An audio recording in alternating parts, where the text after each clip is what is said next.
Bom dia! Começando mais um sábado do nosso curso de extensão, formação continuada para diretores. Hoje é a nossa aula de reposição do módulo 1 com a professora Nívia, que vocês já conhecem.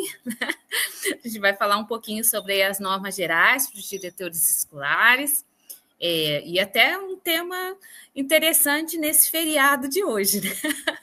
Algumas relações do que a gente pode chamar até desse dia aí, desse nosso feriado, dia 15 de novembro. Bom dia, Nívia. Obrigada novamente. Bom dia, Adriana. Bom dia, pessoal. Feriado, estamos aqui, né? Hoje, assim, a gente está com um tema polêmico, um tema bem atual, né? Inclusive, mas a gente vai conseguir trabalhar ele da melhor forma possível, né, Adriana? Hoje a gente vai falar das normas gerais para o trabalho de diretores escolares. Nós temos coisas recentes, né? Coisas que ainda estão em construção, por isso que eu acredito que a gente vai ter que se dedicar a algumas questões, né? Enfim. Bom, Adriana, pode avançar um pouquinho, por favor? Gostaria de resgatar um pouco das nossas aulas anteriores, né, de aulas também que foram trabalhadas, de temas já que está sendo tema que foi trabalhado durante esse módulo todo, né, que é o tema da gestão democrática. Resgatar também a luta que foi, né, a impressão desse direito, né, do direito à educação pública, dele vir impresso na Constituição Federal de 88. Lembrar que isso foi uma luta muito árdua dos movimentos sociais que defendem a escola pública de qualidade para o povo. Lembrar do Florestan Fernandes, né, que conseguiu ali, com muita garra, imprimir esse direito social na escola, na nossa Constituição. E aí a gente tem o artigo 206, né, que trabalha com a igualdade de condições de acesso e permanência na escola, liberdade de aprender, ensinar e pesquisar e divulgar a arte e o saber, pluralismo de ideias e concepções pedagógicas, gratuidade do ensino público em estabelecimentos oficiais. Lembrando que a gente estava vindo de uma ditadura empresarial militar, uma ditadura, né, que cerceava direitos, que prendia educadores, que proibia, né, a liberdade de aprender, de ensinar. Então, a gente estava vivendo aqui um momento importante, né? A escrita da Constituição é um momento de você imprimir direitos, e foi esse momento, essa conquista que a gente não pode esquecer, né? E a gente tem aqui na Carta Constitucional, nessa Carta Máxima, a impressão da gestão democrática, que era uma das grandes bandeiras da época, né? A gestão democrática, a eleição de diretores, foi uma conquista dos movimentos sociais, e a gente não pode esquecer desse direito. Então, a gestão democrática do ensino público na forma da lei, garantia de padrão de qualidade, piso nacional para os profissionais de educação das escolas públicas nos termos da lei federal, incluindo a emenda constitucional aprovada em 2006. Por favor, Adriana. A gestão democrática, ela foi reafirmada na LDB, na nova LDB, que foi aprovada em 1996, e nós temos o artigo 14 reforçando a ideia de que a escola ela precisa ser vista como uma comunidade, como uma coletividade, né? Então, assim, a gente rompe com a ideia do diretor na posição vertical e passa a trabalhar com as decisões coletivas. Então, a gente tem aqui a nossa Lei de Diretrizes e Bases reafirmando a importância do trabalho coletivo na escola. Artigo 14. Os sistemas de ensino definirão as normas da gestão democrática do ensino público e da educação básica, de acordo com suas peculiaridades e conforme os seguintes princípios: participação dos profissionais de educação na elaboração dos projetos pedagógicos escolar e participação da comunidade escolar e local em conselhos escolares e equivalentes. Na aula anterior, nós trabalhamos com a importância de instituições que representam a comunidade escolar, né? Que representam a gestão democrática, que são a Associação de Pais e Mestres, o Grêmio Estudantil e os conselhos escolares. Os conselhos escolares formados por pessoas representantes da gestão, representantes da escola, representantes dos responsáveis e representantes da comunidade. Pessoas que vão garantir a educação como direito social, que vão participar, né, do controle do financiamento da escola. Então, são instituições primordiais para o funcionamento de uma escola democrática. Então, está aqui na nossa Lei de Diretrizes e Bases, né, como garantia de funcionamento de uma gestão verdadeiramente democrática. Artigo 15. Os sistemas de ensino assegurarão às unidades escolares públicas de educação básica que os integram progressivos graus de autonomia pedagógica e administrativa e de gestão financeira, observadas as normas de direitos financeiros públicos. É importante que a gente também entenda que as redes, né, os sistemas de ensino, eles não existe uma uniformidade na forma da gestão democrática. De acordo com a lei, cada sistema de ensino definiria as suas normas de gestão. E nós vivenciamos isso ainda hoje, né? A gente tem uma pluralidade, né, de normas definindo o formato da gestão democrática nas escolas, né, do Brasil, públicas brasileiras. Pode avançar.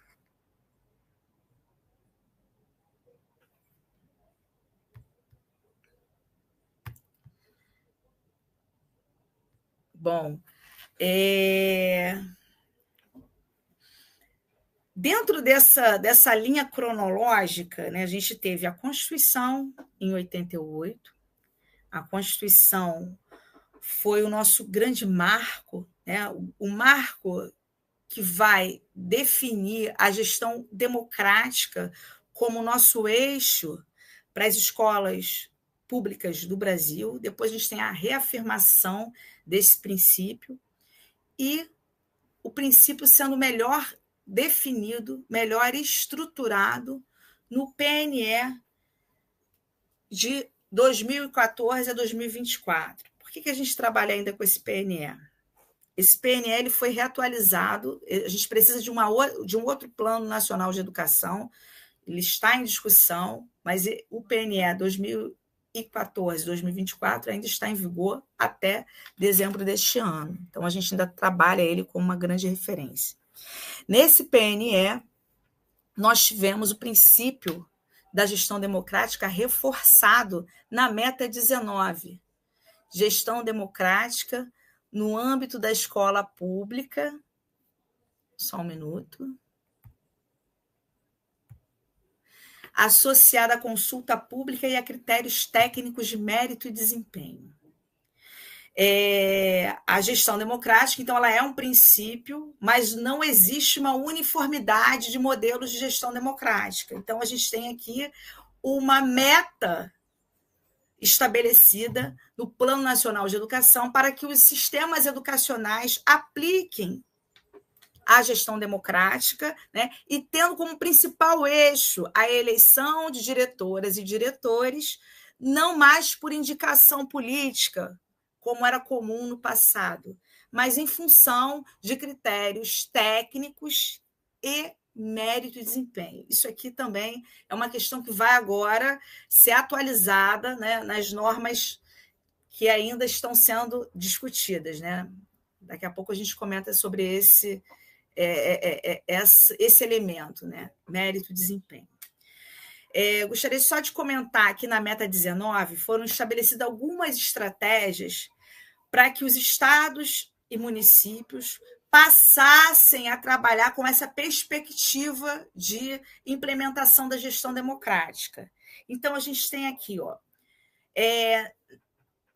19.1, né, uma das metas, uma das estratégias para que essa meta fosse alcançada, é que os entes federados repassassem a transferência voluntária da União, que foi aprovada na legislação específica.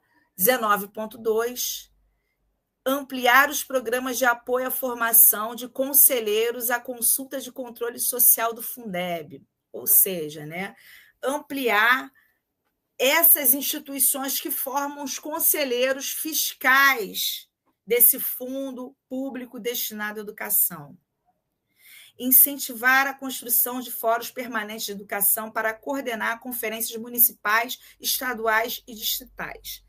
Lembrando aqui das aulas passadas, quando a gente trata de gestão democrática, nós falamos de instituições internas e instituições externas que atuam no controle, né, da educação pública, no controle do fundo público que é repassado para a escola. Então, nessa meta 19, nós estamos trabalhando com o fortalecimento dessas instituições internas e instituições externas, como fóruns, né, conselhos municipais. Então, os organismos, os entes federados aqui, a ideia da meta 19 é estimular os entes federados a organizar e manter estes fóruns permanentes de controle social da educação pública. Isso compõe a gestão democrática. Vamos lá. 19.3, incentivar a construção de fóruns permanentes de educação para coordenar conferências municipais, estaduais e distritais. Estimular em todas as redes de educação básica a construção e fortalecimento de grêmios estudantis e associação de pais e mestres. Mais uma vez, né, são órgãos internos e órgãos externos que precisam ser estimulados, e não só estimulados a serem construídos, né? A gente precisa garantir que eles aconteçam, garantir que as pessoas participem deste momento, né? Da elaboração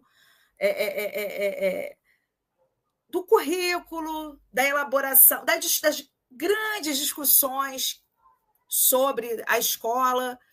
Tudo precisa passar por essas instituições internas e externas. Estimular a construção e o fortalecimento dos conselhos escolares e dos conselhos municipais. Por favor, pode passar. Vou permanecer aqui, 19.6, estimular a participação e consulta de profissionais de educação, alunos e seus familiares na formulação de projetos pedagógicos, currículos escolares, planos de gestão escolar, regimentos escolares, assegurando a participação dos pais na avaliação dos docentes e gestores escolares. 19.7, favorecer o processo de autonomia pedagógica da gestão financeira no estabelecimento do ensino. 19.8, desenvolver programas de formação de diretores e gestores escolares, bem como aplicar prova nacional específica a fim de subsidiar a definição de critérios para provimento de cargos cujos resultados possam ser utilizados por adesão acabei repetindo aqui. Bom, pessoal, essa estratégia aqui, como eu falei aqui antes de começar a ler a meta 19 do PNE, ele ainda está em vigor, e foram criados alguns indicadores para fiscalizar o andamento do plano, né? Fiscalizar o funcionamento do plano. O INEP fez uma pesquisa recentemente com base nos dados do censo escolar né, o censo escolar de 2019 a 2021, para verificar se essa meta, né, se tinha atingido o esperado, né, se a gente tinha conseguido finalmente aplicar a gestão democrática nas escolas públicas do país. Então, ele começou avaliando, né, se a gestão, se o processo para a escolha de diretores passava pela consulta pública, se existia a participação da comunidade escolar, se existia a participação da comunidade escolar na feitura do projeto político-pedagógico. Então, foram uma série de elementos, né, que passam pelo plano, obviamente, que foram analisados para constatar se existe ou não a implementação da escola pública, da gestão democrática na escola pública brasileira. E foi constatado que nós estamos num caminho crescente de aplicação dessa nossa bandeira, dessa nossa conquista, que está impressa na Constituição de 88, foi reafirmada na LDB e foi prescrita aqui no Plano Nacional de Educação. Então, assim, nós estamos num caminho crescente quando a gente faz um mapa, né, da gestão democrática no país. Por favor, Adriana.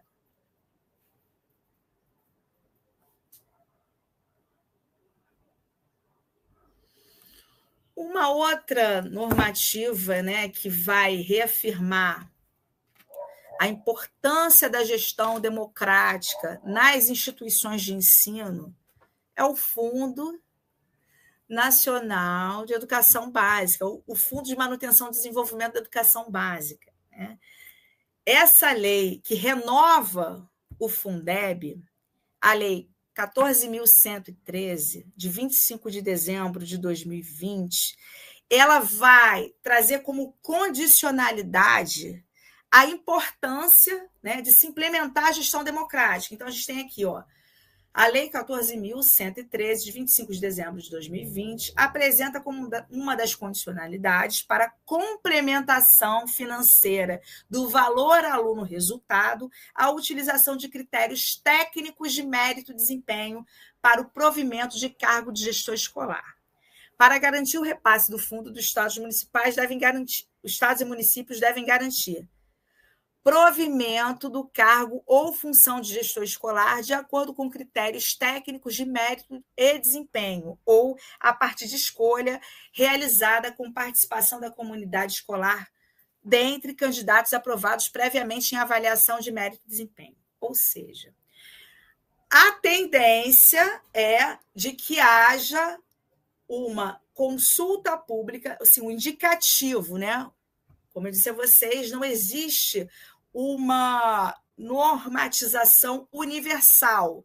Nós temos aqui indicativos incentivos para que a gestão democrática seja aplicada nas escolas públicas das diferentes redes, né, dos diferentes sistemas de ensino. Então, a gente tem aqui o Fundeb também apresentando esta condicionalidade para que as prefeituras, os estados, o Distrito Federal apliquem, né, os processos seletivos, apliquem cursos de formação, apliquem provas para avaliação de méritos e competências dos diretores escolares. Pode seguir.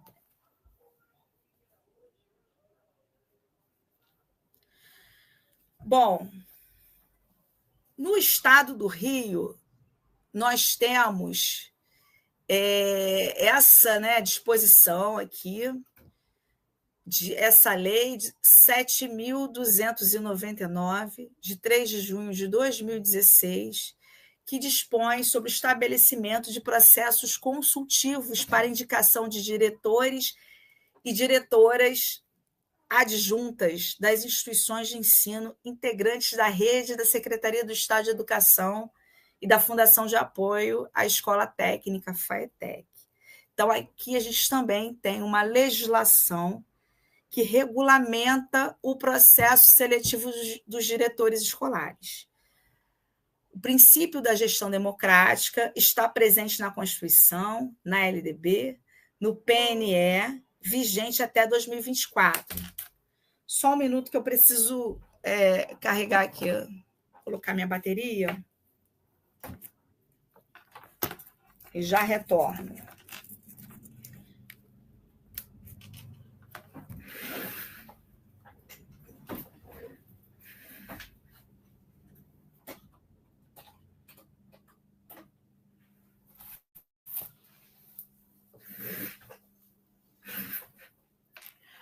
Bom, então aqui no Rio a gente também tem uma disposição, também tem uma lei que vai especificar o processo seletivo como critério para critério para essa função, né? Critério para a escolha dos diretores. Não mais uma indicação, como existia, né, no passado, agora a gente tem aqui uma legislação regulamentando essa posição, essa função escolar.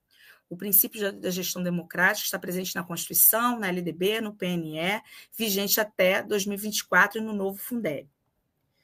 Há variações nos critérios de seleção para diretores. Não, isso aqui, o Rio de Janeiro ele faz isso, ele segue essa orientação do PNE, né? E a gente aqui percebe que nós temos uma variação, uma multiplicidade de leis no país sobre a gestão democrática. Seguindo a orientação de estudo das organizações para a cooperação e desenvolvimento econômico de 2010, o governo federal criou indicadores de acompanhamento e avaliação interna e externa, como responsabilização, gestão estratégica dos recursos e sistemas de lideranças. Bom, a partir de agora, nós vamos tratar de algo que ainda está sendo criado, né? Que é a transformação da gestão escolar, ou melhor, a transformação do diretor escolar ou do gestor escolar em lideranças escolares. Nós temos aqui hoje, né, o que a gente tem hoje é o Fundeb, são essas leis que a gente acabou de discutir aqui, a Constituição, a LDB, o PNE e o novo Fundeb, que regulamentam, né, a gestão democrática, que incentivam que os estados e municípios, o Distrito Federal, implementem a gestão democrática nas escolas, no sistema, né, nas instituições de ensino pública. O que a gente vai discutir agora é a tentativa de transformação, né, a tentativa de criação de uma nova cultura sobre gestão escolar que tem a ver com a liderança escolar, né, com o conceito de liderança escolar. Nos estudos e documentos, destaca-se a associação direta entre a qualidade do diretor e o rendimento dos estudantes em avaliações externas. Então, a gente está trabalhando agora com uma perspectiva em que o gestor escolar se transforma na peça-chave para a qualidade da educação escolar. Essa tendência pode avançar.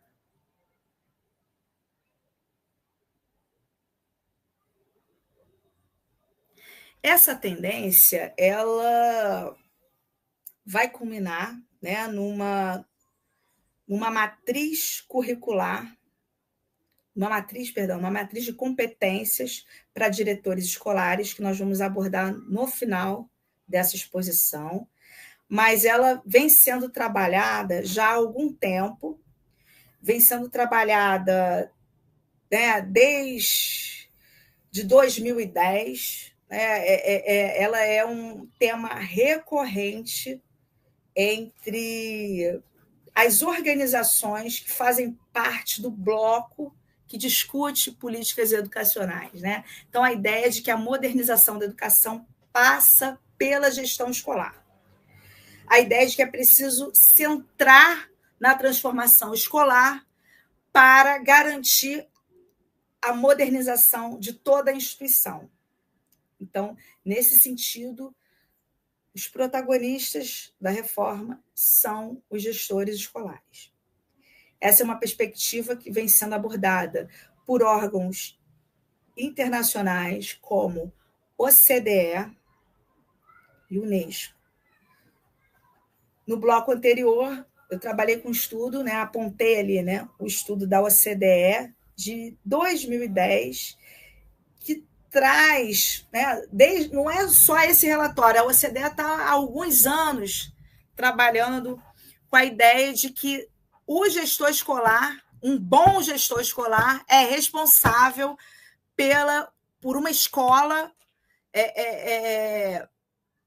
uma escola com bons resultados. Então, a associação direta entre a avaliação externa e o bom gestor escolar vem sendo trabalhada por vários organismos internacionais, com especial destaque aqui para OCDE e Unesco. Dentro desse estudo da Unesco, né, a Unesco ela faz um relatório apontando uma agenda política. Isso aqui é um relatório de 2015. Ela aponta uma agenda política para reformas educacionais até 2030.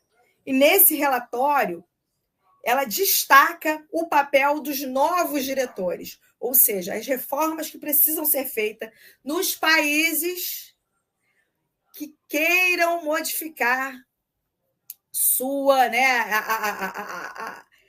a sua condição de periferia, né? Daqui a pouco eu vou abrir um parêntese sobre isso. Nesse relatório, a Unesco aponta a necessidade de se trabalhar a responsabilidade dos diretores, a seleção e o recrutamento de diretores, a avaliação dos diretores, preparação e desenvolvimento profissional dos diretores e condições de trabalho e carreira docente. Bom, lembrando aqui, né, a Unesco, a OCDE, o Banco Mundial, Unicef, são organizações internacionais que foram criadas, né, em diferentes momentos históricos e, desde a década de 90, estão com seus olhares voltados para a transformação da educação pública das periferias, né, das periferias do capitalismo, né, vou colocar assim. Então, eles estão mobilizados. O Banco Mundial foi criado, né? O Banco Mundial, a Unesco foram criados após a Segunda Guerra Mundial para garantia de direitos humanos, né? E garantia de reconstrução dos países que foram afetados pela guerra. O Banco Mundial ele teve essa função primária, reconstrução dos países afetados pela guerra. Isso na década de 40, né? Final da década de 40, 45, o Banco Mundial tem esse compromisso. Após esse período de reconstrução, de recomposição da Europa, o Banco Mundial passa a voltar o seu olhar para os países periféricos, para a recomposição dos países periféricos. Então, no primeiro momento, ele começa a se dedicar à questão do saneamento básico, questão de saúde da população periférica, né? E emprestando dinheiro com algumas condicionalidades, né, que seria o retorno dessas políticas, né, a construção de políticas para a garantia da saúde da população, né, pobre dos países periféricos. E, a partir da década de 90, ele volta a seu olhar para a educação. Não só o Banco Mundial, mas essas organizações internacionais passam a entender a educação como peça-chave para a justiça social, para a consolidação da justiça social. Então, assim, a partir de então, essas organizações passam a produzir relatórios sistemáticos, avaliando as condições da educação do momento e projetando o futuro. Então, a gente vai ter um primeiro momento na década de 90, no ano de 1990, uma grande conferência, né, que vai discutir a necessidade de planejamentos decenais, né, planejamentos que esses países façam planejamentos que garantam reformas, né, para a modernização da educação, para a garantia, né, de necessidades básicas de aprendizagem. E a gente vem se mantendo nessa linha desde então. o Plano Nacional de Educação ele foi previsto nesse encontro lá do início dos anos 90, né? É um plano que tem a função de estruturar as reformas que serão feitas nesse período de 10 anos. Então, a gente está vivendo agora esse momento de reforma da educação, no sentido de reformar o papel dos diretores escolares. Isso tudo vem dentro deste planejamento. Então, aqui a OCDE e a Unesco está trazendo aqui novas diretrizes para esses novos diretores que vão ser construídos dentro dessa linha da liderança escolar. Pode avançar. Eu sempre costumo trabalhar com a ideia de que a gente não pode pensar a educação como se fosse uma ilha, né? A gente trabalha a educação dentro da sociedade. Então, as reformas educacionais, elas estão dentro de uma outra, de um outro projeto, né? De uma outra grande reforma. Na década de 90 também, aqui no Brasil, em 1995, a gente trabalhou com a reformulação da gestão pública. E a educação também foi reformulada a partir desse conceito, né? A nova gestão pública.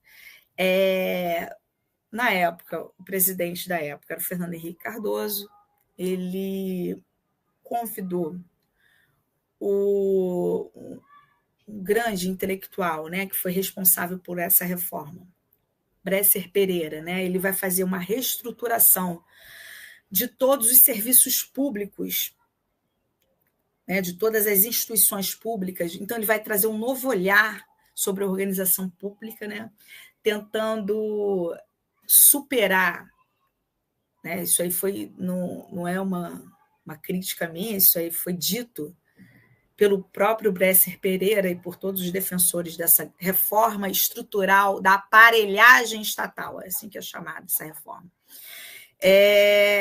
Foi uma tentativa de superar a burocracia e trazer a modernidade para dentro da gestão pública. Esse foi o argumento utilizado para essa modernização. E aí houve uma transplantação dos conceitos do mundo empresarial para dentro da gestão pública. Então, a gente vai começar a trabalhar com metas, vai começar a trabalhar com sistemas de avaliações interno e externo. Isso serviu para todos os ministérios. Ministério da Saúde, Ministério da Educação, Ministério da Fazenda. Todos os ministérios fizeram uma nova organização, uma nova reestruturação para garantir uma melhor eficiência, né? Essa era a proposta. Deixar de ser serviço público, né? Deveria sair daquela visão do atraso para a visão da eficiência. E aí a gente começou, dentro da educação, começou também a debater o que seria a modernização da escola pública brasileira. Nós precisávamos, a primeira meta, né, da década de 90, né, a primeira grande conquista foi ali garantir a educação pública de qualidade, né, a educação como direito social, mas era preciso garantir a universalização. Ao longo da década, a gente trabalhou com essa meta, né, de garantir a universalização, ou seja, que a escola chegasse na massa, que a escola chegasse em lugares que ainda não tinha chegado. Então, a gente tinha que garantir a escola como direito e garantir que todas as crianças em idade escolar frequentassem e permanecessem na instituição pública. Então, essa foi a primeira grande missão do país na década de 90. A partir disso, a partir da universalização do ensino, era preciso garantir a mudança na qualidade da educação. E quando eu falo mudança na qualidade, eu estou falando de Padronização de currículo. Veja bem, é importante deixar claro, né? Eu estou falando aqui dentro da perspectiva dos promotores da reforma. Não é uma análise crítica sobre o que aconteceu, é dentro dessa perspectiva de propostas reformadoras. Então, a gente vai ter, primeiro momento, a universalização, segundo momento, a mudança na qualidade, e aí a gente vai ter a transportação, né, dessa concepção gerencial para dentro da gestão escolar e para dentro dos currículos. Então, a gente vai ter uma modificação, né, no que é considerado conhecimento escolar, né? Nós vamos agora vamos substituir, vamos discutir os conhecimentos que são importantes para o século XXI. Os conhecimentos que são importantes para uma educação transformadora, né? Dentro dessa perspectiva dos reformadores. E a gestão que será importante para essa educação transformadora. Mais uma vez, eu coloquei esse slide aqui com o modelo inglês para a gente pensar que a escola pública brasileira não é uma ilha. Nós estamos aqui dialogando com outros modelos, com reformas que aconteceram em outros países, né? Com as tendências de reformas da educação. Bom, o modelo inglês é apenas um. Essas reformas aconteceram no Chile, aconteceram no México, aconteceram na Austrália, aconteceram em vários países. Mas eu trouxe o modelo inglês porque eu acho que ele simboliza bem o que a gente vai discutir daqui a pouco. O modelo inglês construiu o modelo de escola das lideranças.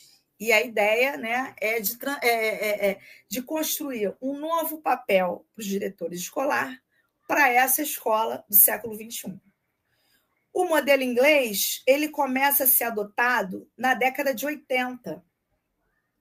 E ele vai prometer uma reforma de ponta cabeça no sistema de educação público inglês.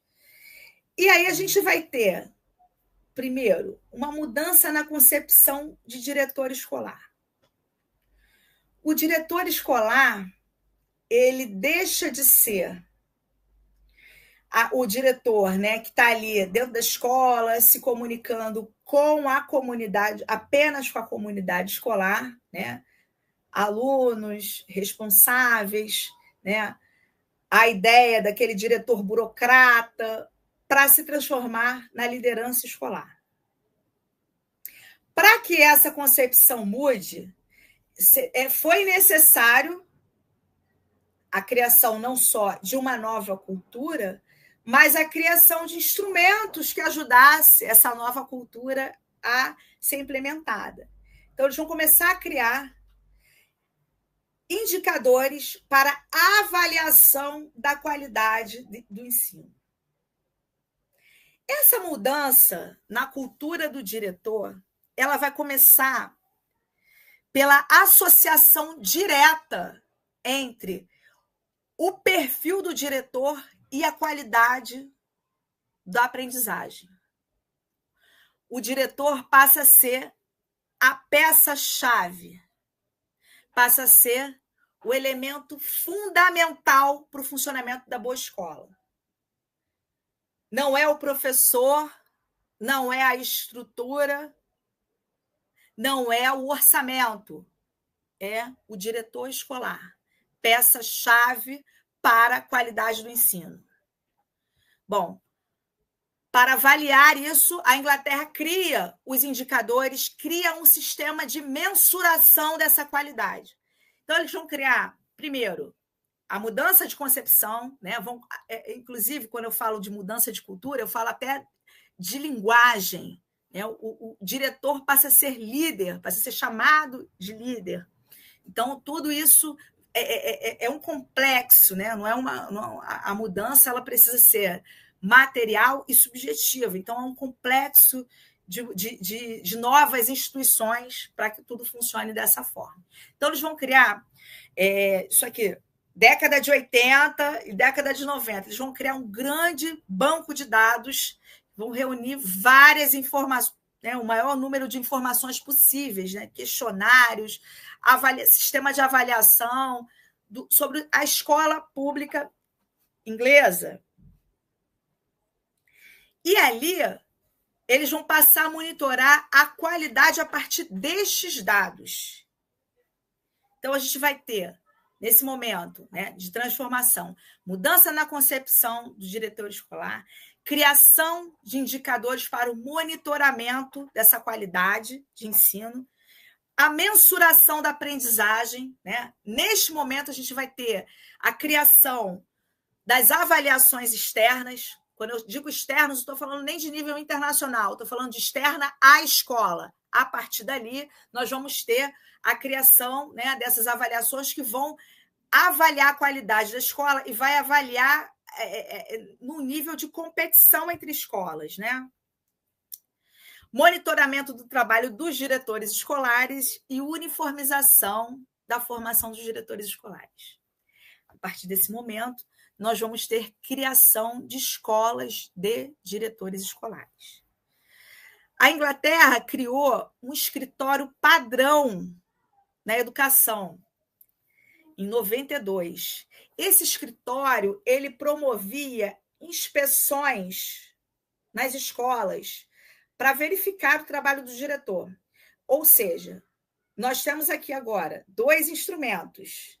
Nós temos a avaliação dos estudantes, né? De acordo com a posição que a escola ficava, a gente conseguia mensurar se o trabalho do diretor estava indo bem ou mal. Agora, segundo movimento, a avaliação no chão da escola. O inspetor escolar, não o inspetor da ordem de dentro da escola. Uma inspeção que vinha da Secretaria de Educação. Vinha de fora para dentro. Então, esse inspetor ele chegava na escola inglesa sem, né, no máximo com 5 dias de aviso, para avaliar como estava a organização da escola, como é que a cultura escolar estava acontecendo, se eles estavam aplicando ou não o padrão de ensino que foi estabelecido também nesse contexto, por aí vai. Então, essa era uma forma de monitoração do trabalho do diretor escolar. E a formação de um extenso programa de dados com a informação de resultados das escolas e das avaliações. Então, com isso, com essa construção desse banco de dados, o Ministério da Educação, né, eu vou chamar assim, tem outro nome lá, mas o Ministério da Educação conseguia ele conseguia avaliar as escolas mais distantes, sem necessidade de ir até a escola, né? Só com o uso da tecnologia. A partir da criação desse complexo, eles criam a Escola Nacional de Formação de Lideranças, né? E essa escola ela tinha o objetivo de padronizar as competências dos diretores escolares dentro da perspectiva de liderança. Veja bem, a perspectiva de liderança ela dialoga com certos aspectos da gestão democrática, mas ela tem uma concepção de mobilização, ela dialoga com outros, né? Com outras categorias. Então, a gente aqui está falando, né, de um momento que a educação inglesa está se transformando numa educação voltada para essa concepção de qualidade baseada em números, baseada nas avaliações externas. Pode passar, por favor.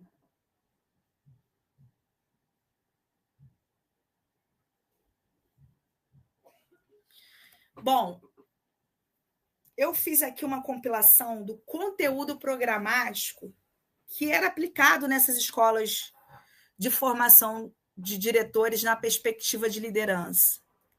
Então, a gente tem aqui um dos conteúdos. Liderar e aprimorar o ensino, aprender a desenvolver, aprimorar e manter o ensino de alta qualidade na escola, liderar uma escola eficaz, conhecer os principais sistemas de administração necessários numa escola eficaz, em especial o desempenho dos professores, o comportamento dos alunos e a gestão financeira. Ou seja, o gestor escolar ele passa a ter um compromisso com a escola eficaz, né? Com a administração dos recursos públicos que chegam à escola, com a captação de novos recursos e com a aprendizagem dos alunos. A qualidade do gestor está diretamente associada a esses quesitos. Administração financeira, capacidade de aquisição de novos recursos financeiros e garantia de bons resultados nas avaliações externas. Bom, segundo conteúdo, liderar uma escola eficaz, conhecer os principais sistemas de administração necessários, já falei isso, né? 3, êxito na direção escolar. O que seria esse êxito? Aprender sobre os elementos legais e contábeis essenciais do trabalho do diretor e da governança, com ênfase sobre como os diretores bem-sucedidos operam na prática. Ou seja, nós temos aqui agora uma escola de formação de diretores baseada não em conceitos e teorias. Nós temos agora uma escola de formação de diretores baseado em boas práticas. Então, eles começam a fazer estudos de escolas que funcionam, escolas que não funcionam, para servir de orientação para outras escolas, né? Começa a se criar as ilhas de excelências. Isso é muito comum dentro de política pública. Criação de ilhas de excelência, né? A gente cria escolas modelos, isso historicamente, né? Isso não tem a ver com o nosso contexto atual. Historicamente, a gente cria a escola modelo. O Colégio Pedro II, por exemplo, ele foi criado nessa perspectiva, né? Ser a escola modelo, com currículo modelo, com gestão modelo, para inspirar escolas no país inteiro. Foi criada no Rio de Janeiro, mas com essa perspectiva. Então, aqui, né, a gente vive hoje isso na nossa realidade, aqui no modelo inglês também vivenciamos isso, né? Eles vivenciaram esse modelo, essa criação de escolas de referência. Então, a gente tem aqui o que começa a ser discutido dentro dessa perspectiva dos novos diretores, dos diretores líderes. A necessidade de estimular as novas competências e habilidades destes novos trabalhadores. Então, a gente espera inteligência, pensamento estratégico. Só um minuto.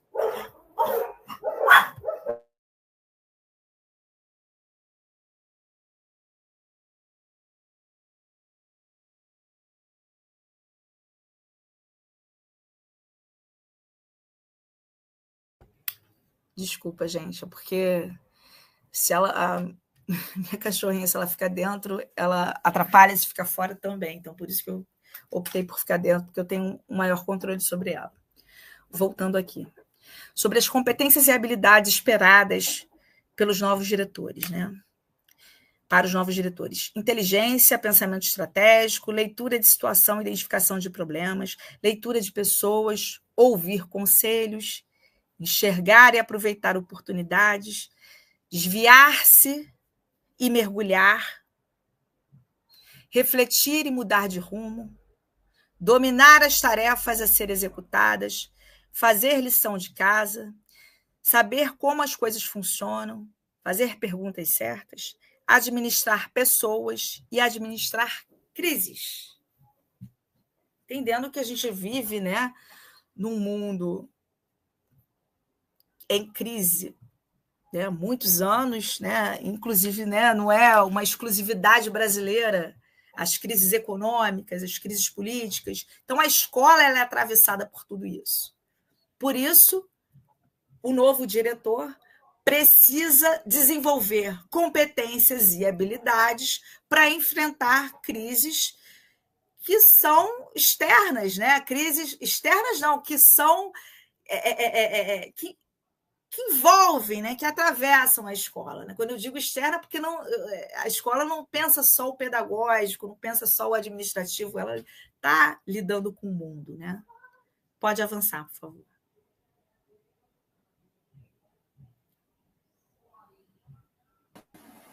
Nive, antes de você seguir, né, como você disse que você não queria ficar sozinha, é que tem muitos comentários. Então, antes que eu me perca nos comentários também, eu vou fazê-los agora. Inclusive, enquanto você estava falando, eu me lembrava que, não recordo muito bem o ano, mas eu acredito que tenha sido em 2020, 2021, não lembro, que teve o edital do PNLD da gestão educacional, né? Pela primeira vez, o livro didático para a gestão e do ensino médio, de formação para gestores escolares do ensino médio. E o edital, ele trazia justamente todas essas competências e listava outras ainda, né? E quem já avaliou o PNLD sabe que, feliz ou infelizmente, o edital ele é seguido à risca, né? E tinha toda essa perspectiva de liderança mesmo. Eu não sei como se isso chegou às escolas de ensino médio, se não chegou, enfim, porque eu não acompanhei mais.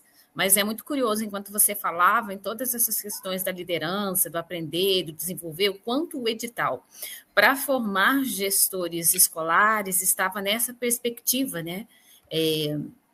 Nesse modelo. E aí, quando você falava no início sobre a ditadura, teve uma pergunta aqui do Eduardo. Nas escolas militarizadas, como funciona? Né? Só uma curiosidade dele, já que você estava falando de ditadura. Aí tem outros comentários, mas não sei se você quer responder já essa questão dele, se você... Sobre o Eduardo, eu não sei a resposta, porque eu estou assim, trabalhando aqui numa perspectiva, né, mais universal. Eu sei que as escolas militares ela tem, né, um outro regimento. Eu não sei como funciona a gestão escolar numa escola militarizada. Porém, eu não sei porque eu não investiguei. Mas a ideia de diretor-liderança é uma ideia universal, é uma perspectiva universal. Eu não sei em relação ao controle da disciplina, eu acho que aí tem o diferencial. Mas a ideia de se formar esses diretores dentro dessa perspectiva de mobilização, de eficiência, né? Então, eu acho que isso segue um determinado padrão. E a gente vai chegar lá daqui a pouquinho. Foi comentado também que o gasto, né, do governo foi realizado com os apps, os aplicativos, as regras da classificação da escola que mudam no meio do jogo, né? Enfim, que não se finaliza o processo, é tudo no decorrer sem levar em conta o servidor, né? A Rosiane fez esse comentário, sendo que também a Valéria fez uma indagação, será que o direito adquirido funciona, né, no nosso país? Quem já tem essa classificação não deveria regredir? E aí, acho que são comentários no meio da fala. Eu não quis fazê-los para não interromper a sua fala que você foi seguindo.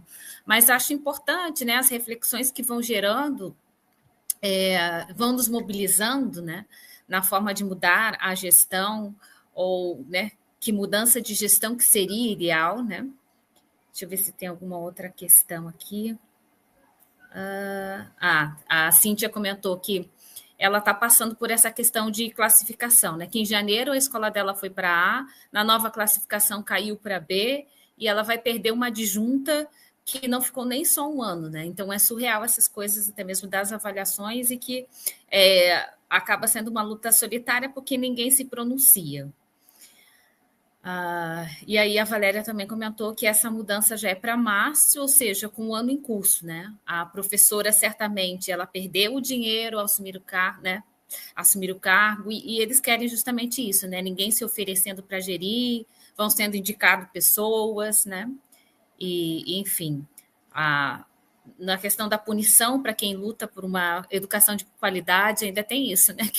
Quem quer lutar também acaba sendo punido por estar lutando por uma educação pública de qualidade.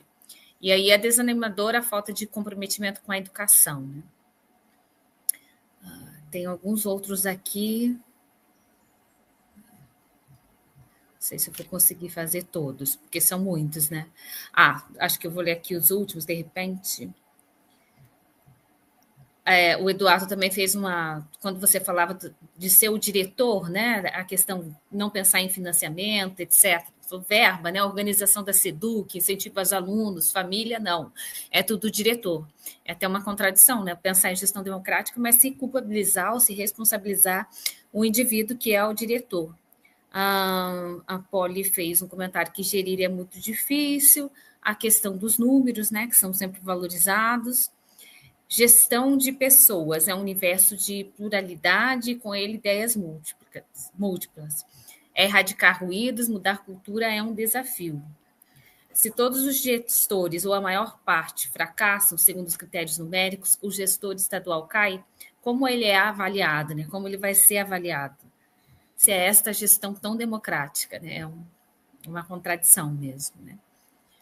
Não sei se eu me fiz entender. É porque, como os comentários foram passando, você foi tirando de contexto. Eu não quis te interromper e fazê-los ao final, mas.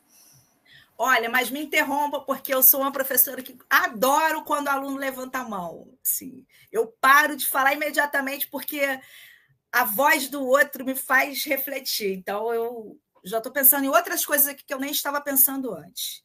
Eu sou uma professora de política pública, né? Então, eu não sou da área da gestão só, né? Eu trabalho como professora de estágio em gestão, mas a minha área é política pública. Por que eu estou fazendo esse adendo? Porque eu analiso política pública, né, a estrutura da política. E aí eu vou entendendo que as políticas se conversam. Elas não são isoladas. Ou melhor, elas não são feitas por um governo, depois ela paga outro governo. Não, elas são complementares. Então, a gente tem as políticas, a gente está dentro de uma perspectiva de modernização da escola. Como eu disse aqui, falei de um congresso da década de 90, que começa a dar a linha de como precisa ser a modernização nas escolas do mundo, né? do mundo pobre, né? Vou chamar aqui de pobre, mas vou nomear, né? São os países da América Latina, África, parte da Ásia.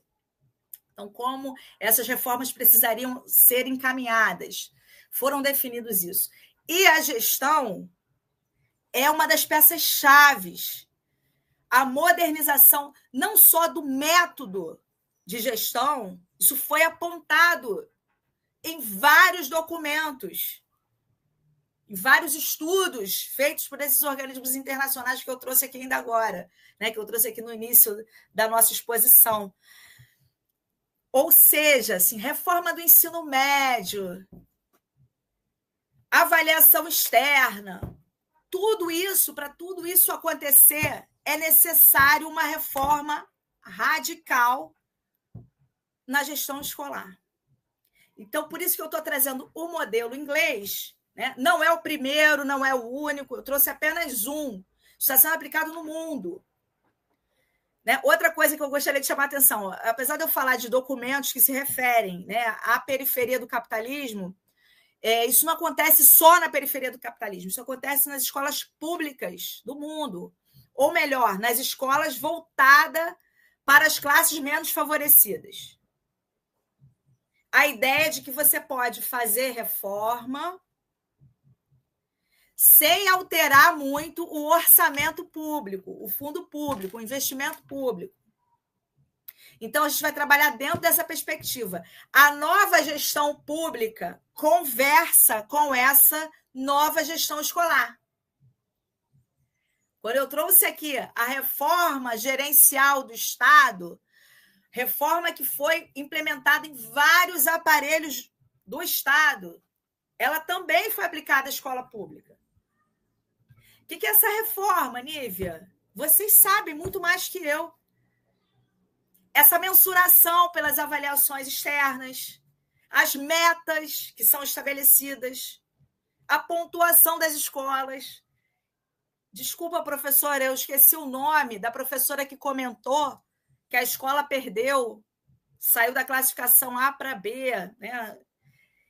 Isso aí foi tudo criado nessa mesma época, né? Com essa mesma ideia de que a escola precisa se adaptar aos novos tempos, que a escola do século XXI, para ser uma escola eficiente, precisa adotar a concepção do mundo empresarial. E o gestor, o diretor escolar, ele passa a ser gestor e agora ele passa a ser o líder escolar. Isso não é pouca coisa. Isso não é só mudar o nome. Isso é mudar uma cultura. A cultura escolar está sendo radicalmente transformada.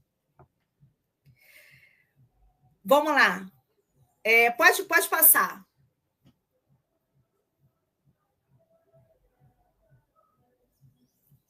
Quando eu digo que a cultura escolar está radicalmente sendo transformada, é óbvio que a gente tem melhorias e tem retrocessos.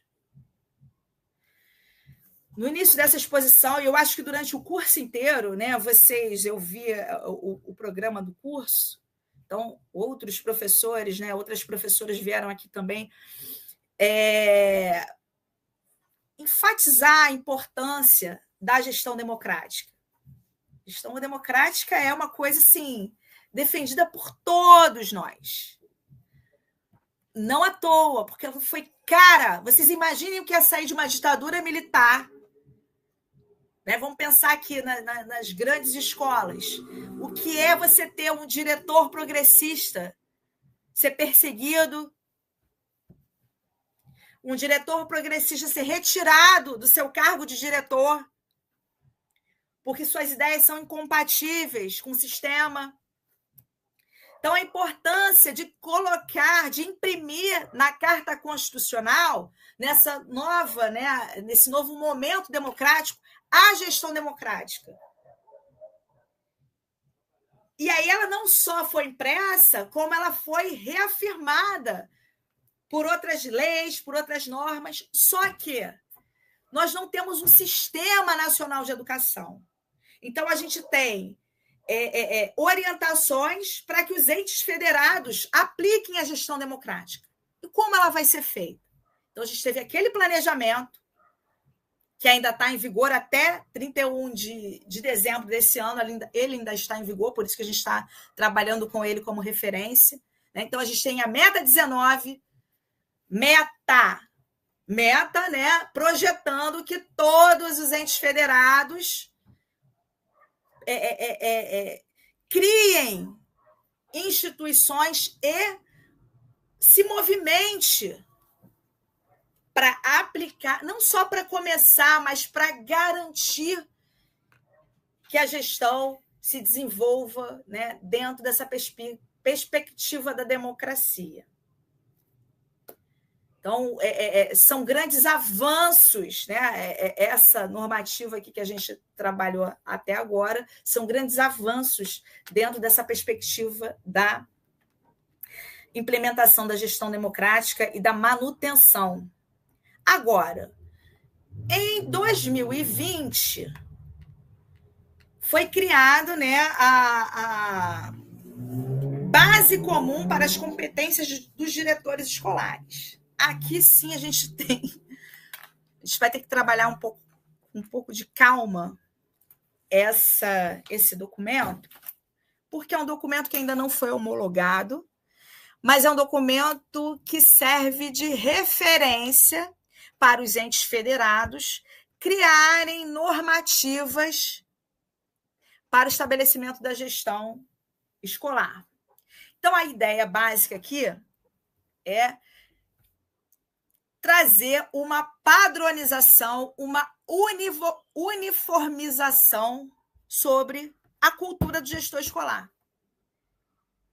E agora, nós não estamos falando de conhecimentos produzidos no âmbito da gestão escolar. Nós estamos falando de desenvolvimento de competências e habilidades. E mais, a associação direta entre o bom gestor e a qualidade da escola. Quando eu falo sobre isso, quero que vocês tenham a máxima atenção sobre essa questão. Eu falo sobre responsabilidade do diretor escolar em relação à qualidade. No sistema inglês, no modelo inglês, teve modificação, mas no início, a escola que não conseguisse superar a nota na avaliação nacional tinha seu gestor escolar demitido. Porque ele, a partir dali, ele era avaliado como um líder ruim.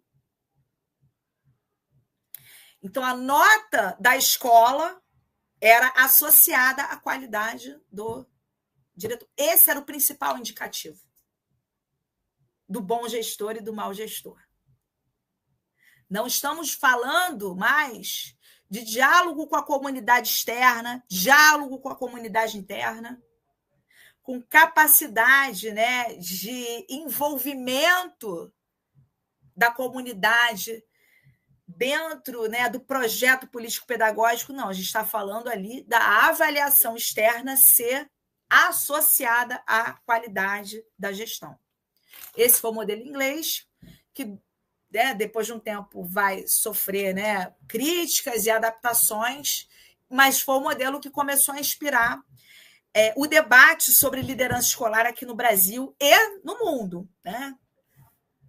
Eu estou fazendo um trabalho com a minha turma, que é um trabalho interessante, que é sobre reformas educacionais na América Latina, para a gente entender que as reformas educacionais não é que elas venham do Banco Mundial e são aplicadas no país, não é que ela venha da OCDE e são aplicadas. Nós temos mediadores, nós temos a nossa realidade, né? A nossa formação social, que é diferente de uma Colômbia, que é diferente do Peru, mas a gente precisa entender que a gente está dentro de um sistema e que tem muita coisa em comum, né?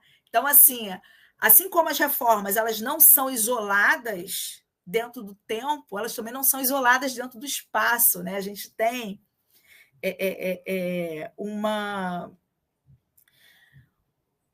não é uma uniformização, mas é um diálogo, não, uma globalização, né? Nesse sentido. Então, vamos lá. Em 2020, o Conselho Nacional de Educação, ele, a pedido do MEC, ele elaborou essa matriz, a matriz das competências dos diretores escolares. Essa matriz, ela dialoga com outras diretrizes, né? Que já foram aprovadas. Essa aqui ainda não foi aprovada, não foi homologada, melhor dizendo, mas ela é uma grande referência nesse debate sobre as competências, sobre o que se espera do diretor escolar. Então, a gente tem aqui as diretrizes que já foram aprovadas, né, e que ela seria apenas um complemento. Vamos lá, apenas não, né? Que ela seria... ela se somaria, né? Vai se somar a esse conjunto de novas diretrizes. Diretriz Nacional Curricular para Professores de Educação Básica, que foi aprovada em 2019. Base Nacional Comum para a Formação Inicial dos Professores de Educação Básica, também de 2019. Diretrizes Curriculares Nacionais para a Formação Continuada e Base Comum para a Formação Continuada de Professores, né? Ou seja, mais uma vez, as reformas elas não se encerram em si, elas dialogam com outras normativas. Pode avançar.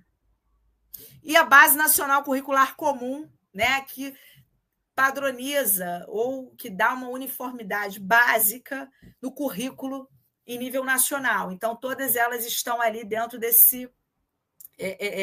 dialogando, né, dentro com essa perspectiva de modernização da escola. Bom, essa normativa, né, essa matriz, melhor dizendo, ela foi inspirada em estudos, né, novamente, da OCDE, da Unesco, em experiências de outros países que já estão, né, em curso. E ela vem fortalecer a ideia de que o diretor escolar é o protagonista da reforma. Ou seja, não só o conteúdo, mas a ação do diretor escolar, o perfil do diretor escolar, ele faz a diferença em relação à escola. Então, essa matriz, ela está dentro dessa perspectiva de que o bom diretor está associado aos bons resultados. Então, melhorar a qualidade do diretor significa melhorar a qualidade da escola. E isso vai envolver algumas questões, né? Melhorar a qualidade significa processo, né, seletivo com consulta pública, né, dos diretores escolares. Isso também está dentro da perspectiva de educação democrática, né? Formação dos diretores, ou seja, criação de momentos, de instituições para formar os diretores antes de assumir a direção e após assumir a direção. Monitoramento do trabalho do diretor, ou seja, durante a gestão, o diretor passará por frequentes momentos de monitoramento. Então, aqui, os 10 eixos principais da reforma, eu listei aqui, né? É um documento com 34 páginas, ele está disponível no site do Ministério da Educação, né? Porque ele é um parecer, na verdade, é um parecer bastante rico. Ele se baseia em estudos, né, teses de doutorados, né, explicando a eficácia da escola, explicando, né, essa associação direta, né, entre qualidade do diretor e qualidade da aprendizagem, os estudos que foram feitos pelos organismos internacionais, né? Então, ele traz bastante referência para a construção dessas 10 competências, né, que eles estão defendendo. Então, vamos lá. Número 1, competências gerais. Número 1, só um minutinho aqui para eu me situar no documento.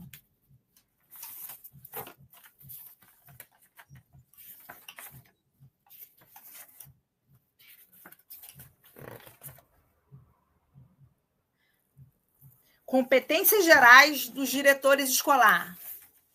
Primeira competência, coordenar a organização escolar nas dimensões político-institucional, pedagógico-administrativo, financeiro e pessoal e relacional, construindo coletivamente o projeto pedagógico da escola, exercendo liderança orientada por princípios éticos, com equidade e justiça. Então, aqui a gente está vendo novamente, quer dizer, novamente não, que agora que a gente está analisando o documento de fato, né? Mas a gente aqui está podendo comprovar que ele baseia-se, né, nesse princípio do diretor líder, da liderança escolar. Número 2, configurar a cultura organizacional com apoio, organizacional com a equipe, na perspectiva de um ambiente escolar produtivo, organizado, acolhedor, centrado na excelência do ensino e da aprendizagem. Novamente, nós temos aqui, né, a ideia de que a qualidade do diretor está associada aos resultados, né, que são a aprendizagem, que são comprovadas pelos resultados das grandes avaliações. Assegurar o cumprimento da Base Nacional Curricular, BNCC, e o conjunto de aprendizagens essenciais, indispensáveis a que todos os estudantes, crianças, jovens e adultos têm direito, bem como o cumprimento da legislação e das normas educacionais. 4. Valorizar o desenvolvimento profissional de toda a equipe escolar, promovendo, em articulação com a rede ou o sistema de ensino, a formação e apoio com foco nas competências gerais dos docentes, assim como nas competências específicas vinculadas às dimensões do conhecimento, da prática e do engajamento profissional, conforme a BNCC Formação Continuada, proporcionando condições de atuação com excelência. Mais uma vez, reforçando essa ideia de que as reformas, elas não se... A gente não analisa a reforma em si, a gente analisa ela em diálogo com as outras reformas. Essa ideia das competências, né? Ela corta todo o debate sobre currículo na contemporaneidade, ele passa pela situação, pela questão das competências, né? Então, hoje a gente tem como centro prioritário da instituição escolar o desenvolvimento de competências, não mais a socialização do conhecimento produzido pela humanidade. Agora a gente tem desenvolvimento de competência nos estudantes, nos professores e nos diretores escolares. 5. Coordenar a construção e implementação da proposta pedagógica da escola, engajando e corresponsabilizando todos os profissionais da instituição por seu sucesso, aplicando conhecimento teórico prático que impulsione a qualidade da educação e da aprendizagem dos estudantes, reorientando o trabalho educativo por evidências obtidas através de processos contínuos de monitoramento e avaliação. Gente, essa perspectiva da liderança, ela não necessariamente abandona a perspectiva da gestão democrática, porque a gestão democrática está garantida na Constituição, que é a nossa carta máxima, a maior, né, carta, é o maior documento. Então, a gestão democrática está lá na Constituição, foi reafirmada na LDB, foi reafirmada no Plano Nacional de Educação, foi reafirmada no Fundeb. Então, é necessário que a matriz dialogue com a gestão democrática. Porém, o que sobressai, o que chama mais atenção aqui é a perspectiva da formação de lideranças. E quando a gente fala de lideranças, a gente está trabalhando com a ideia de verticalização. Uma ideia de responsabilização individual. Então, assim, é um documento que existem posicionamentos já em relação a ele, posicionamentos da sociedade civil em relação a ele, né? Eu não trabalhei com ele aqui no quadro expositivo. Eu recomendo que vocês leiam o documento na íntegra para que vocês consigam, né, avaliar, fazer uma análise mesmo comparando com o que a gente tem discutido aqui durante o curso, não só com a minha aula, mas com o que vocês acumularam aqui, com o conhecimento que vocês acumularam. E acho que é importante a gente fazer isso. Aparece nesse documento, aparece a ideia, né, de trabalho coletivo, da importância de você estimular pais, alunos a participarem da construção de currículo, da construção do regimento escolar, da construção do projeto político-pedagógico, mas aparece, sim, muito claramente, e é isso aqui, eu não estou falando só por uma percepção minha, não. Para fazer essa aula, eu pesquisei vários autores que analisaram o documento. E a gente está vendo aqui que a responsabilidade do gestor escolar, do personagem principal da gestão, né, do diretor escolar, ela aumentou. Então, a gente tem aqui o gestor escolar assumindo a centralidade da gestão e assumindo a responsabilidade que antes estava ali também sendo dividida com o coordenador escolar. Esse item, coordenar e organizar a escola, está dentro dessa perspectiva de responsabilização, né? Deixa eu achar aqui agora uma parte da... Tá. Tem um quadro 2, o quadro Competências Específicas do Diretor Escolar. Novamente, vamos ver palavras que demarcam muito essa posição da liderança. Liderar, A1, liderar a gestão da escola. A2, engajar a comunidade. A3, implementar e coordenar a gestão democrática na escola. Ou seja, é necessário, isso aqui não é possível, né? Como a gente tem toda essa legislação garantindo a gestão democrática, não é possível que o documento suplante a gestão democrática. Ele tem que dialogar com a gestão democrática. Ele precisa fazer isso. Responsabilizar-se pela organização escolar. Desenvolver visão sistêmica e estratégica. Focalizar o seu trabalho no compromisso do ensino e da aprendizagem. Conduzir o planejamento pedagógico, apoiar as pessoas diretamente envolvidas no ensino e na aprendizagem, coordenar a gestão curricular e os métodos de aprendizagem e avaliação e promover o clima propício ao desenvolvimento educacional. Então, a ideia do gestor, líder, mobilizador, o gestor que garanta engajamento da equipe. Pode parecer uma linguagem mais adaptada à atualidade, mas ela é uma linguagem perigosa, né? Assim, a gente tem que se comprometer com a perspectiva do trabalho coletivo para que as coisas funcionem de forma coletiva, para que o trabalho funcione através do diálogo, para que os professores se sintam integrantes deste coletivo, desta comunidade escolar. Dentro das dimensões financeiras, coordenar as atividades administrativas, zelar pelo patrimônio e pelo espaço físico, coordenar as equipes de trabalho, gerir com a instância constituída os recursos financeiros da escola e sobre a dimensão pessoal, cuidar e apoiar as pessoas, comprometer-se com o seu desenvolvimento pessoal e profissional e saber comunicar-se e lidar com os conflitos. Bom, gente, eu recomendo que vocês leiam esse documento na íntegra.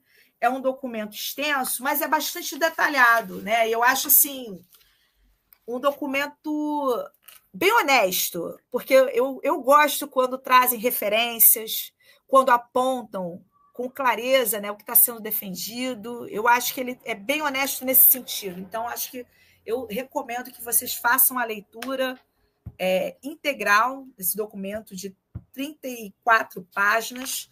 É um parecer feito, né, que foi apresentado lá no Conselho Nacional de Educação e, enfim, está disponível na página do Ministério da Educação, do MEC. O diretor escolar ele tem um item aqui ainda sobre as dimensões do trabalho do diretor, um item que eu destaquei, que é a ideia da responsabilidade, né? O diretor escolar é responsável geral pela escola, garantindo as condições de funcionamento e adequação de sua função social. Então, ele precisa representar a escola nos âmbitos interno e externo, zelar pelo direito à educação e à proteção integral da criança e do adolescente, promover estratégias de monitoramento de frequência e permanência dos estudantes, cumprir e fazer a legislação vigente, o regimento e o calendário escolar, produzir ou supervisionar a produção e atualização de relatórios e outros documentos sobre a memória da escola e ações realizadas, implementar as disposições legais relativas à segurança do estabelecimento de ensino e desenvolver mecanismo para prevenção de todas as formas de violência. Que eu gostaria de chamar a atenção de vocês aqui, porque mais uma vez, né? Eu, como professora de políticas públicas, eu sempre penso, eu não consigo só focar em uma, eu penso na política que a gente está analisando em diálogo com outras, né? Então, a gente tem muito fortemente a ideia de se construir uma pessoa que se responsabilizar, que vai se responsabilizar diretamente pelo trabalho desenvolvido pela equipe, ela vai assumir esse compromisso e vai assumir o compromisso da avaliação sistemática, dessa atividade. Vai estabelecer metas. Então, a gente trabalha dentro dessa perspectiva. Meta, responsabilização, meta e avaliação. Pode avançar.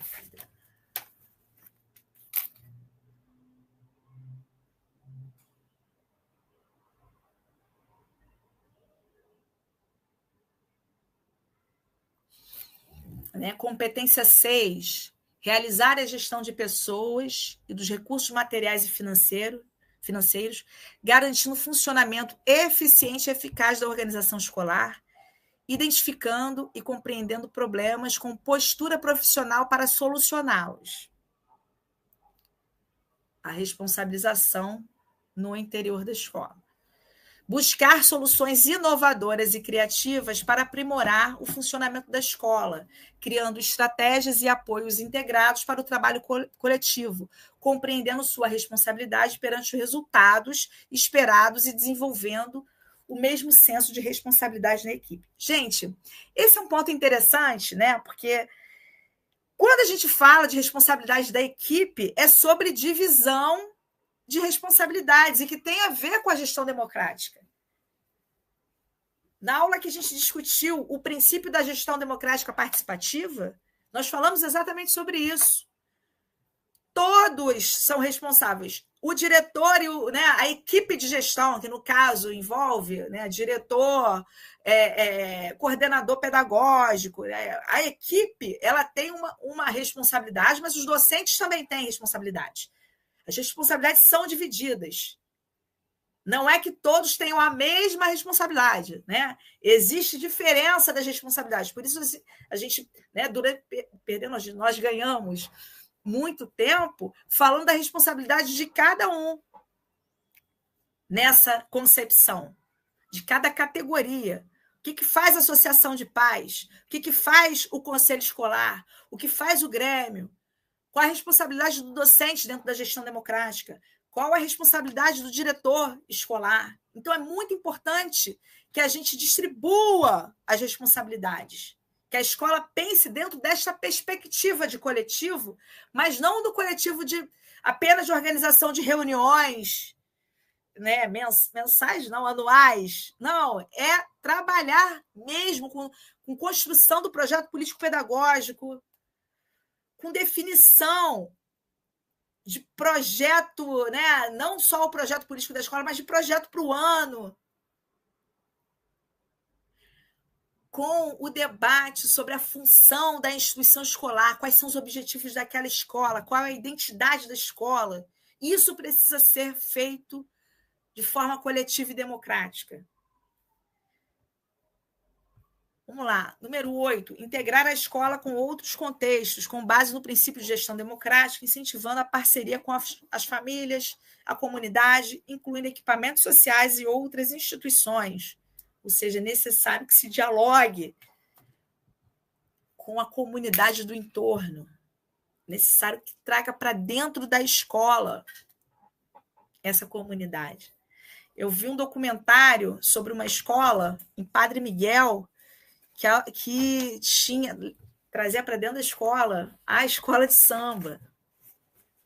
Então, tinham vários alunos ali, também alunos que já frequentavam a escola fora da escola e passaram a frequentar a bateria dentro da escola. Então, isso é muito interessante. Aquela escola tem aquela característica, porque ela é de Padre Miguel, conversa com a escola Mocidade. Então, é isso, assim, os diretores... Não os diretores, dentro da perspectiva da gestão democrática, a comunidade escolar precisa conversar com a comunidade do entorno. exercitar a empatia, o diálogo e a mediação de conflitos e cooperação, além de desenvolver na escola ações orientadas para a promoção de um clima de respeito ao outro e aos direitos humanos, com acolhimento e valorização da diversidade de indivíduos e de grupos sociais e saberes, identidades, culturas e potencialidades sem preconceito de qualquer natureza, para promover um ambiente colaborativo nos locais de aprendizagem. Agir e incentivar pessoal e coletivamente com autonomia, responsabilidade, flexibilidade, resiliência e abertura a diferentes opiniões e concepções pedagógicas, tomando decisões com base em princípios éticos, democráticos, inclusivos, sustentáveis e solidários, refletidos na aprendizagem. Bom, como eu disse anteriormente, esse documento não é uma normativa, né? Ele é uma orientação para políticas públicas. É um documento que não foi homologado ainda, mas é um documento que serve como referência para a construção de políticas públicas nos estados e municípios. Então, a ideia é de que cada estado e cada município faça uma normativa, estabeleça uma normativa para definir as competências dos diretores escolares. Então, assim como a Base Nacional Curricular para os estudantes comum, ele também pretende ser uma base nacional de competências para os diretores escolares, né? Mas cada município vai estabelecer critérios, né? A ideia é que a gente atinja o maior número possível de redes, né, de sistemas de ensino comprometido com a seleção de diretores baseada, né, em critérios de mérito e competências, e que se estabeleça uma normativa universal para essas instituições. Mais uma vez, nesse documento aqui, a gente tem, eu vou chamar de hibridismo, né? Nós temos aqui elementos da gestão democrática e elementos da ideia da concepção de liderança escolar. Bom, gente, Adriana, tem mais perguntas?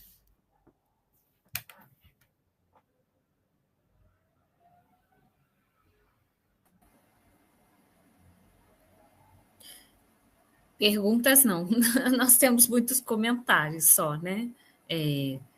Relativo à fala.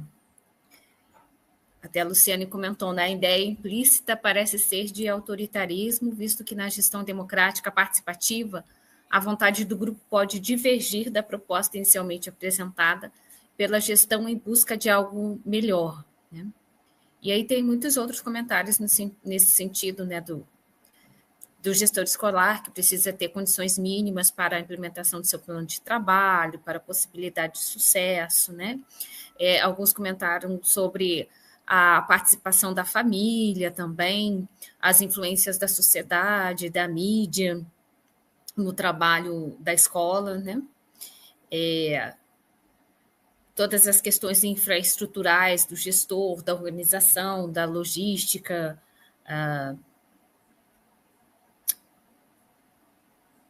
das provas externas, né? Também a questão da reforma radical da gestão escolar, né?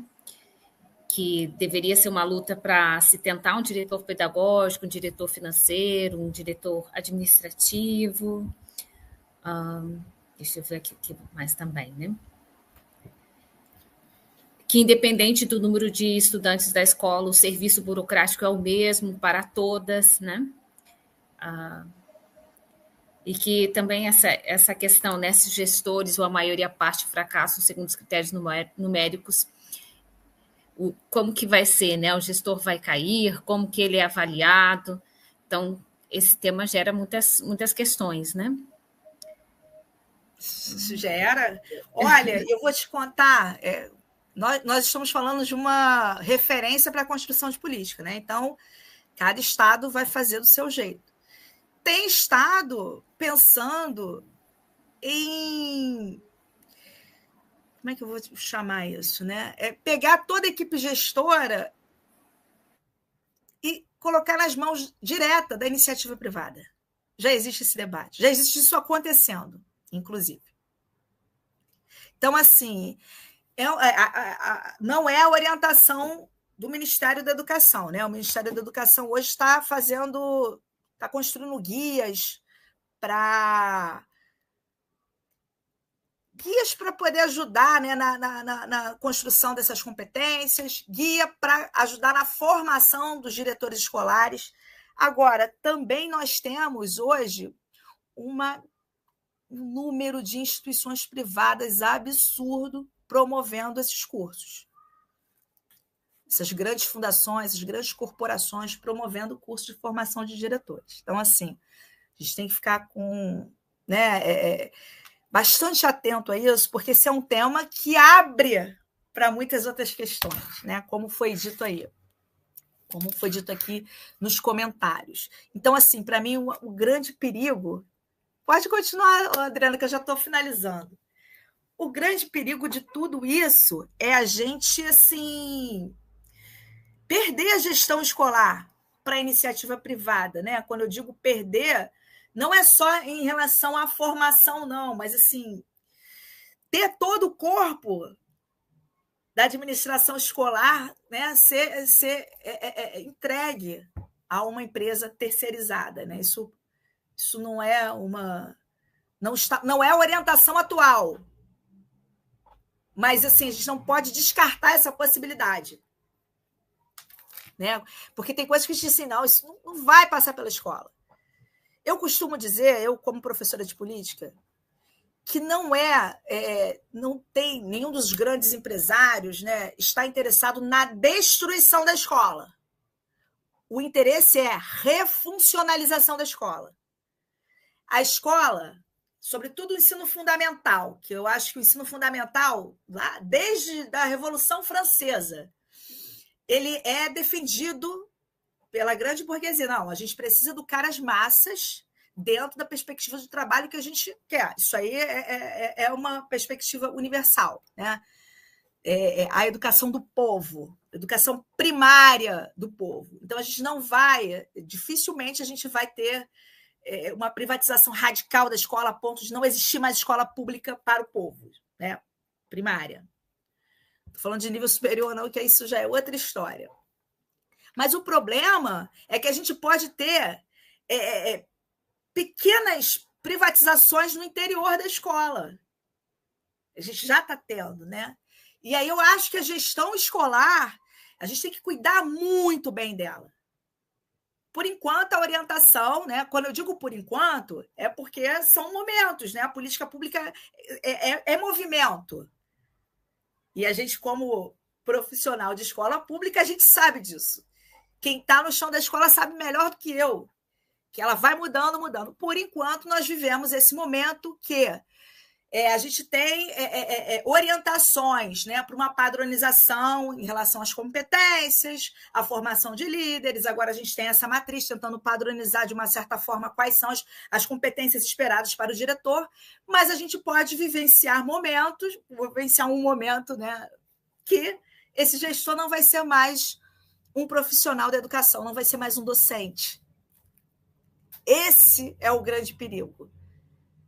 Que a gente tem a nossa escola administrada por uma empresa privada. Não é fantasia.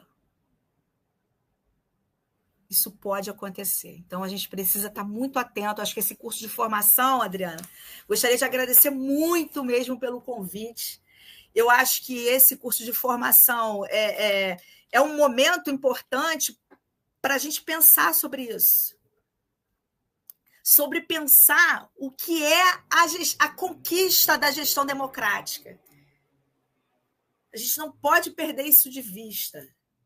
A gente não pode perder esse horizonte, né? A gente tem coisas que a gente não conseguiu implementar ainda da gestão democrática, que a gente precisa investir mais, a gente precisa disputar mais, né? Inclusive, fazer valer a Carta Constitucional, a LDB, enfim, lutar mesmo pela escola pública e lutar para que a gente tenha a direção da escola nas nossas mãos. Né? E assim, entender que o gestor escolar, assim, eu gostaria também de agradecer vocês que estão aqui acompanhando a gente. Eu acho que vocês que assumem a tarefa de gerir uma escola assim, de uma humanidade, a escola pública, com todos os problemas que tem, assim, vocês têm um carinho pela comunidade, um carinho pelos docentes, pelos alunos, né, pelos colegas de trabalho, todos os colegas, né, a merendeira, o pessoal da limpeza, assim, dirigir a humanidade, né, dirigir os seres humanos. Eu detesto a palavra recursos humanos. Vocês estão lidando com seres humanos, com todas as suas dimensões. Eu acho que isso é um trabalho assim, que é um trabalho humano. E só pode ser feito por pessoas humanas, pessoas com essa perspectiva de humanidade, com essa perspectiva pedagógica, né? A perspectiva de entender que a escola é uma instituição social, ela não é uma empresa, ela é uma instituição que forma seres humanos criativos, potentes, seres humanos que vão para o mundo, né? E não só forma os alunos, forma também os colegas, forma os professores. Então, assim, queria agradecer a vocês e dizer que vocês têm um papel muito, muito importante na nossa sociedade. Então, a gente precisa refletir sobre essa importância, refletir, a gente precisa de mais espaços como esse, né, de formação, não só de formação dentro dessa perspectiva de competências, né, mas dentro desse diálogo de democracia, de escola formadora de seres humanos. Queria lhe agradecer, Adriana, pelo convite, por participar aqui nesse sábado de feriado. Eu sei que tem gente acompanhando a gente, isso assim, acompanhando ao vivo, né? Isso é muito gratificante. Obrigada a vocês todos que estão ao vivo também. Tem muitos, e assim, fomentou muitos debates, né? Acho que é uma alegria todo sábado e toda terça-feira também, pela participação de todos, né? Porque, de fato, estão interessados nessa formação continuada, são resistentes também por todos os problemas que nós tivemos com o curso e, como bem disse aqui o Eduardo, o fracasso da gestão escolar é uma estratégia, um projeto, né? Também em curso, ainda que as orientações não sejam as atuais, mas a gente sabe que os projetos eles vêm sendo gestados, vêm num processo, né? As ideias vão persistindo, como comentou aqui, deixa eu ver quem foi que comentou, a Tânia, né, que São Paulo já tem essa terceirização da gestão escolar em curso, em outros estados também, às vezes não é tão diretamente, mas com outros trabalhos que influenciam o trabalho da gestão escolar. A gente sabe que isso realmente está em curso, como eu comentei do PNLD, ele foi de acordo com essa matriz de competências, então foi gasto dinheiro público porque foi aprovado, né? Então as grandes editoras também fizeram isso nessa dimensão, ainda que não tenha chegado nas escolas, mas uma hora de repente vai chegar, então é um plano mesmo com intencionalidades que estar aqui aos sábados é uma resistência da Nívia também, de, né, aceitar no feriado, fazer essa reposição. A Cíntia até fez um comentário que às vezes ela tem até um receio de reivindicar as questões financeiras quanto administrativas, porque eles querem constatar o fracasso, né, nosso e, de fato, instituir ali uma iniciativa privada. Então, às vezes a gente fica até meio sem saber para onde correr, como diz o ditado. Então, de fato, é importante a gente ter um lugar para dividir as nossas angústias. Eu concordo com você, Cíntia, né? Para que também a gente não se sinta só, porque a universidade também tem esse projeto, né? De uma gestão que tenha o seu viés ali terceirizado. Nós não estamos isentos também dessa ameaça constante de ver também dentro desse espaço público estadual o nosso fracasso e às vezes tão diretamente e culpabilizando uma única pessoa, né? Culpabilizando o gestor escolar, culpabilizando os professores, Então, responsabilizando, às vezes, até juridicamente, diretores e professores, como a gente viu aqui no curso. O Jorge até fez um comentário, né, que o Rio também está assim, com inúmeras escolas que ele está acompanhando, com a articuladora da FGV, de promover a segurança na maré, coisas que o Estado, né, dizem que o Estado não faz, ou o Estado não faz, de fato não faz, ou faz por outros meios, né, ou faz com recurso público, com outras pessoas. Então, muitos agradecimentos aqui pela aula e também desejando um excelente final de semana para todos. Eu agradeço de novo, Nívia, né, pela sua disponibilidade e também depois eu compartilho com vocês o material da professora, tá bom? Obrigada, gente. Tchau. Tchau. Boa semana.